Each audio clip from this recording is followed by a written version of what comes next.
Hello everyone, कैसे हो आप लोग। उम्मीद करती हूँ बहुत ही अच्छे होंगे। जैसे कि आप जानते हैं नेक्स्ट सीटर दिसंबर 2023 में होने वाला है, तो उसके लिए मैं आप लोगों के लिए एक ऐसा टॉपिक लेकर आई हूँ जो कि बहुत ही ज़्यादा इंपॉर्टेंट है और यह 3 सब्जेक्ट में पूछे जाते हैं। लैंग्वेज फर्स्ट में भी पूछा जाता है, लैंग्वेज सेकंड में भी पूछा जाता है और सीडीपी में भी पूछा जाता है। ठीक है, और क्या कहते हैं बहुत ही ज़्यादा इंपॉर्टेंट है। ये आपके 8 से 10 क्वेश्चन क्या कहते हैं इकट्ठे कराता है नंबर। ठीक है, 8 से 10 क्वेश्चन आते हैं और 10 उस नंबर तक इकट्ठे हो जाते हैं आपके। ठीक है, तो यह बहुत ही ज़्यादा इंपॉर्टेंट है, आप लोग ध्यान रखिएगा। चलिए शुरू करते हैं, देखते हैं आज का क्वेश्चन है क्या। तो जैसे कि आप जानते हैं मैं कल आप लोगों को डिसेबिलिटी चैप्टर पढ़ाई थी, तो आज मैं डिसेबिलिटी से क्वेश्चन लेकर आई हूँ। ठीक है, तो यह बहुत ही ज़्यादा इंपॉर्टेंट है। ठीक है, चलिए देख लेते हैं। Which of the following disability cast challenge in reading and comprehending the written material. निम्नलिखित में से कौन सी विकलांगता लिखित सामग्री को पढ़ने और समझने में चुनौतियों का कारण बनती हैं। नंबर ए हो जाएगा लोकोमोटर डिसेबिलिटी, गतिमान दिव्यांगता। नंबर बी हियरिंग इम्पॉर्टमेंट, श्रवण बाधित। नंबर सी डिस्कैलकुलिया, गुणज वैकल्य। नंबर डी डिसलेक्सिया, पठन वैकल्य। तो इसमें जैसे कि आप जान रहे हैं कि पढ़ने और समझने से चुनौतियों का कारण पूछा गया है, तो यहाँ से आप लोग जान ही गए होंगे पढ़ने से मतलब क्या हो जाएगा, पठन वैकल्य मतलब डिसलेक्सिया हो जाएगा। ठीक है, तो इसका कौन सा वाला आंसर हो जाएगा, इसका चौथा नंबर आंसर हो जाएगा। ठीक है, चलिए आगे देख लेते हैं। Which of the following disability cause challenge in paying attention and sustaining long duration involvement in task। निम्नलिखित में से कौन सी दिव्यांगता ध्यान देने और कार्यों में लंबी अवधि की भागीदारी को बनाए रखने में चुनौतियों का कारण बनती हैं। ए नंबर हो जाएगा attention deficit hyper activity disorder, ध्यान अवधान अतिक्रियाशीलता विकार। नंबर बी हो जाएगा डिस्ग्राफिया, लेखन वैकल्य। नंबर सी डिसलेक्सिया, पठन वैकल्य। नंबर डी विजुअल इम्पॉर्टमेंट, दृष्टि क्षति। तो जैसे कि आप लोगों को पता है कि इसमें पूछा है कि लंबी अवधि तक जो है अपना ध्यान इकट्ठे नहीं कर पाता है, मतलब ध्यान देने और कार्यों में लंबी अवधि की भागीदारी को नहीं बनाए रखता है, को बनाए रखने में चुनौतियों का कारण बनता है। तो मतलब जहाँ पर ध्यान नहीं दे पाता है इकट्ठे, आई मीन लंबी अवधि तक का, तो वहाँ पे क्या होता है आप लोगों को पता होगा, ADHD होगा। तो यहाँ पे कौन सा वाला सही हो जाएगा, फर्स्ट नंबर सही हो जाएगा, ध्यान अवधान अतिक्रियाशीलता विकार। ठीक है, तो चलिए आगे देखते हैं।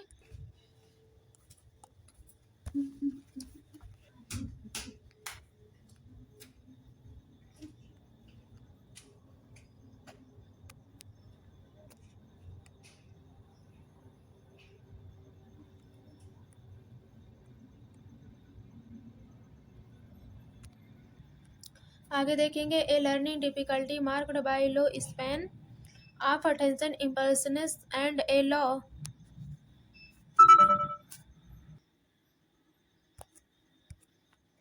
What are the identifying characteristics of the learner with dyslexia. पठन वैकल्य वाले विद्यार्थियों की पहचान किन अभिलक्षणों द्वारा की जा सकती है। इसमें पूछा गया है जो पठन वैकल्य है, आई मीन जो डिसलेक्सिया से ग्रसित है, तो उसकी पहचान हम किस तरीके से लगा सकते हैं। तो नंबर 1 पूछा गया है struggle with word recognition, decoding and spelling, शब्दों की पहचान, विसंकेतन और वर्तनी में संघर्ष। ठीक है, पठन वैकल्य है। नंबर भी हो जाएगा intention, hyper active and impulsivity, ध्यान ना केंद्रित कर पाना, क्रियाशीलता, आवेगशीलता। ठीक है, ये तो होगा नहीं। नंबर सी हो जाएगा ओरिजिनलिटी, फ्लुएंसी, फ्लेक्सिबिलिटी, मौलिकता, प्रवाह, लचीलापन। नहीं। नंबर डी हो जाएगा difficulty in muscles control, movement and coordination, मांसपेशियों के संचालन, गति व सामान्य में कठिनाई। तो यहाँ मसल से भी कोई शारीरिक वैकल्य तो दिया नहीं गया है, और ADHD की तो कोई बात ही नहीं है क्योंकि यहाँ पे पठन वैकल्य पूछा गया है। तो इसमें एक ही में है पठन वैकल्य से शब्दों की पहचान कराना, विसंकेतन करना और क्या हो जाएगा, वर्तनी में संघर्ष, जैसे कि शब्दों की पहचान करके और वर्तनी को सही से पहचान कर पढ़ ना पाना। तो ये किससे कठिनाई हो जाएगा, पठन वैकल्य से, मतलब क्या हो जाएगा, डिसलेक्सिया हो जाएगा। ठीक है, आगे देखेंगे।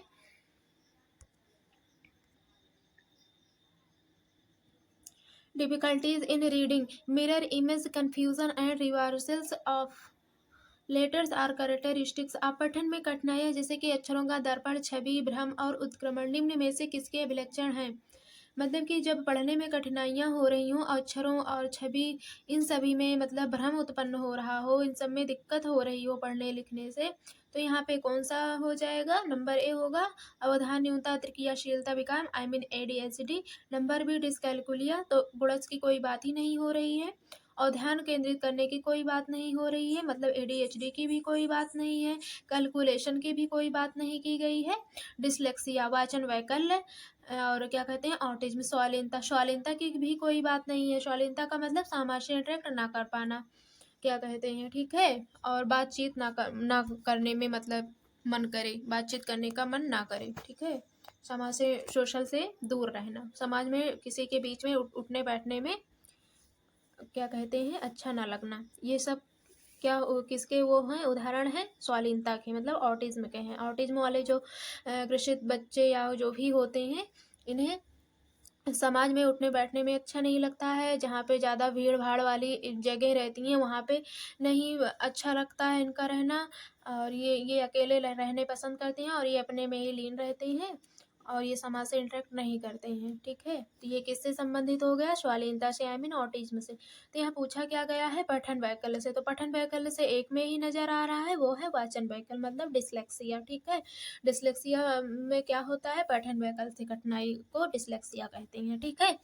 तो चलिए आगे देखते हैं। In order to cater to in needs for student with dysgraphia a teacher should, वो विद्यार्थी जिन्हें लेखन वैकल्य है उनकी ज़रूरतों की पूर्ति हेतु एक अध्यापिका को क्या करना चाहिए? मतलब कि एक कोई विद्यार्थी है, वो लिखने में उसे कठिनाई हो रही है, मतलब उसे डिस्ग्राफिया है, ठीक है, स्टूडेंट को। तो मैम को क्या करना चाहिए कि वो क्या कहते हैं अपनी ज़रूरतों को जो है अध्यापिका को क्या करना चाहिए उसकी ज़रूरत को पूरा करने के लिए, ठीक है। तो number A increase the amount of writing required to complete in assignment, नहीं किसी दत्तकार को पूरा करने के लिए आवश्यक लेखन की मात्रा बढ़ा देना, नहीं बढ़ाना नहीं चाहिए क्योंकि उसे ऑलरेडी क्या कहते हैं लेखन वैकल्य है, आई मीन डिस्ग्राफिया है, डिस्ग्राफिया से ग्रसित है। तो उसे हम लेखन वाला काम फिर से दे देंगे, नहीं बढ़ाएंगे, लेखन का कार्य कम करेंगे, ठीक है। तो यहाँ पे दिया गया है लेखन की मात्रा बढ़ा देनी चाहिए, तो नहीं बढ़ानी नहीं चाहिए, ये बात गलत है। मैम को ऐसा नहीं करना चाहिए। नंबर भी हो जाएगा criticise the student for irregularities in writing, लेखन की अनियमितताओं के लिए विद्यार्थियों की आलोचना करनी चाहिए, नहीं ये भी गलत बात है। Number C ask student complete writing work in restrict time, विद्यार्थियों को सीमित समय में लेखन कार्य पूरा करने के लिए कहना चाहिए, नहीं सीमित समय में लेखन, वही लेखन की फिर से बात हो रही है क्योंकि बच्चे को तो लेखन से ही प्रॉब्लम है और लेखन की ही बात की जा रही है। और बी नंबर में भी यही है, लेखन की अनियमितताओं के लिए विद्यार्थियों की आलोचना करनी चाहिए, नहीं विद्यार्थियों की आलोचना नहीं करनी चाहिए, हमें अपने यंत्र को बदल देना चाहिए, मतलब हमें दूसरा मेथड अपनाना चाहिए, ठीक है। ये नहीं कि लेखन से ही वो बेचारा क्या कहते हैं ग्रसित है और लेखन वैकल्य से ही हम उसको कार्य दे रहे हैं, तो ऐसा नहीं करना है। नंबर डी देखेंगे, use oral mode of the assignment, आकलन के मौखिक तरीके अपनाने, हाँ ये बात सही है क्योंकि वो लेखन से ग्रसित है, लेखन उसे वैकल्य है, डिस्ग्राफिया है, तो क्या कहती हैं लेखन के अलावा हमें उसे कोई दूसरा कार्य देना चाहिए, उसे किसी दूसरे तरीके से कार्य देना चाहिए, मतलब मौखिक तरीके अपनाने चाहिए उस बच्चे को पढ़ाने के लिए, ठीक है। ज़्यादा से ज़्यादा मौखिक तरीके अपनाने चाहिए। तो यहाँ पे चौथा नंबर सही हो जाएगा। चलते हैं आगे नेक्स्ट।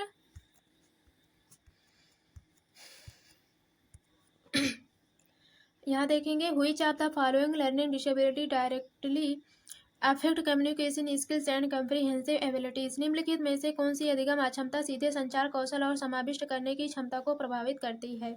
मतलब कोई कौन सी ऐसी क्षमता है या क्या कहते हैं डिसेबिलिटीज है जो कि बात करने से संबंधित है। तो बात करने से, भाषा से संबंधित, बात करने से जो बात नहीं कर पा रहा है, कम्युनिकेट नहीं कर पा रहा है, तो वह किससे संबंधित डिसेबिलिटीज होगी? डिस्कैल्कुलिया होगी, नहीं डिस्कैल्कुलिया ए नंबर नहीं होगा, गुणज वैकल्प, इसे हम जहाँ कैलकुलेशन की बात की जाएगी वहाँ पे डिस्कैल्कुलिया हो जाएगा, ठीक है। नंबर भी देखेंगे डिस्ग्राफिया, नहीं डिस्ग्राफिया भी नहीं होगा।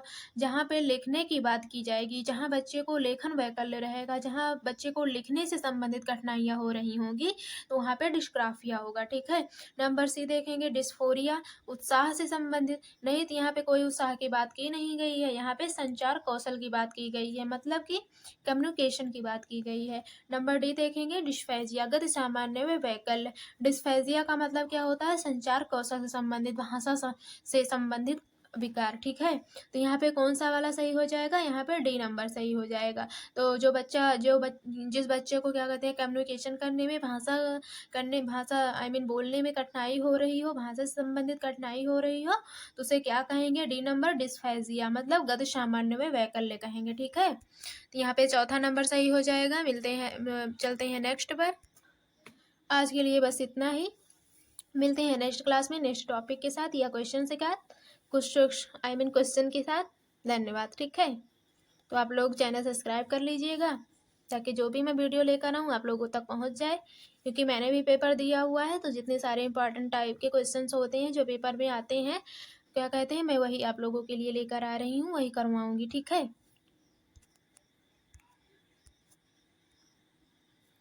तो अभी 2-3 क्वेश्चन और बचे हुए हैं, मैं उसे भी करवा देती हूँ, मुझे लगा कि अब नहीं है, तो उसके लिए सॉरी। चलते हैं आगे नेक्स्ट पर। Which of the following will hamper inclusion of student with dysgraphia. ठीक है, निम्नलिखित में से कौन सा लेखन वैकल्प वाले विद्यार्थी को शामिल करने में बाधा उत्पन्न करेगा। Number 1, compulsory written assignment for the assessment, मूल्यांकन के लिए लिखित कार्य अनिवार्य करना।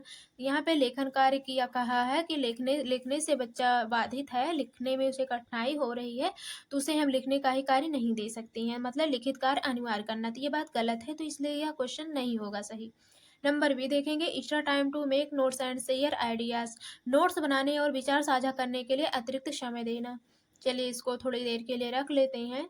Number C, provide types copies for classroom notes, कक्षा के नोट्स की टाइप की हुई प्रतियां उपलब्ध करवाना। नहीं, ये भी गलत बात है, इसमें भी लिखने से संबंधित है, क्योंकि बच्चे को लिखने से ही संबंधित कठिनाइयां हो रही हैं, तो लिखने के अलावा हमें बच्चे को कोई दूसरा किसी दूसरे यंत्र के द्वारा मुझे पढ़ाने चाहिए। तो नंबर डी देख लेंगे, प्रोवाइड एन ऑडियो रिकॉर्डर और ए लैपटॉप इन क्लास, कक्षा में ऑडियो रिकॉर्डर या लैपटॉप उपलब्ध करवाना। हाँ, ये बात सही है, क्योंकि जब बच्चा लिख नहीं पा रहा है, लिखने से संबंधित उसे कठिनाई हो रही है, तो मुझे उसे ऑडियो द्वारा पढ़ाना चाहिए, आवाज़ जितना ज़्यादा से ज़्यादा मौखिक द्वारा पढ़ाना चाहिए। ठीक है, तो यहाँ पे ऑडियो रिकॉर्डर या लैपटॉप उपलब्ध कराना, ये बात सही है। ठीक है, तो यहाँ पे चौथा नंबर सही हो जाएगा। ठीक है, चलते हैं नेक्स्ट।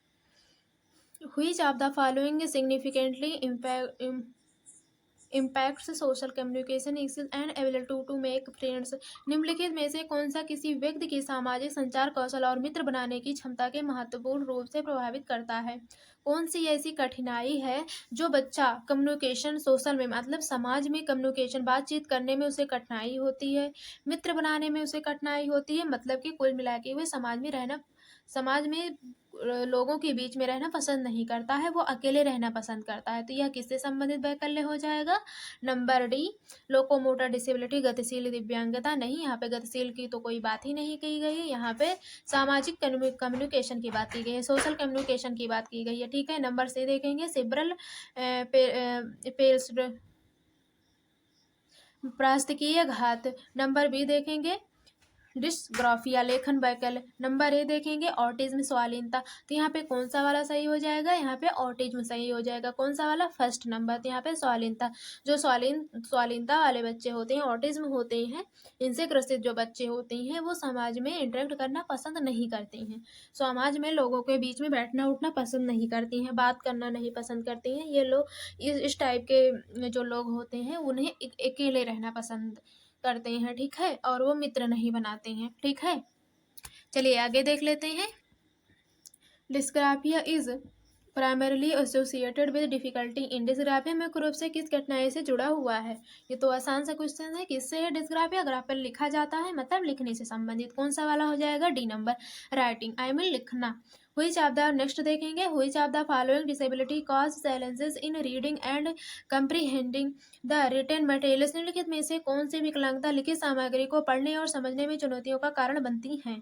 ए नंबर, लोकोमोटर डिसेबिलिटी, गतिमान दिव्यांगता। नंबर 2, हियरिंग इम्पॉर्टमेंट, श्रवण बाधित। नंबर सी, डिस्कैलकुलिया, गुणज वैकल्य। नंबर डी, डिसलेक्सिया, पठन वैकल्य। इसमें पूछा क्या गया है? लिखित सामग्री को पढ़ने और समझने में चुनौती का कारण बन रहा है, तो इसमें क्या होगा? पढ़ने से संबंधित है, तो इसमें इसका मतलब क्या होगा? जाएगा डिसलेक्सिया, अगर लिखने से संबंधित होगा तो क्या हो जाएगा डिस्ग्राफिया हो जाएगा। ठीक है, तो आज के लिए बस इतना ही, मिलते हैं नेक्स्ट क्लास में नेक्स्ट टॉपिक के साथ। धन्यवाद। ठीक है, तो चैनल सब्सक्राइब कर लीजिएगा, लाइक कर लीजिएगा। ठीक है, ताकि जो भी मैं वीडियो लेकर आऊँ आप लोगों तक सबसे पहले पहुँचे। ठीक है, और जो भी मैं जैसा भी पढ़ा रही हूँ, अगर कहीं भी कुछ कमी रह गई हो तो आप लोग कमेंट करके बता सकते हैं। ठीक है, धन्यवाद।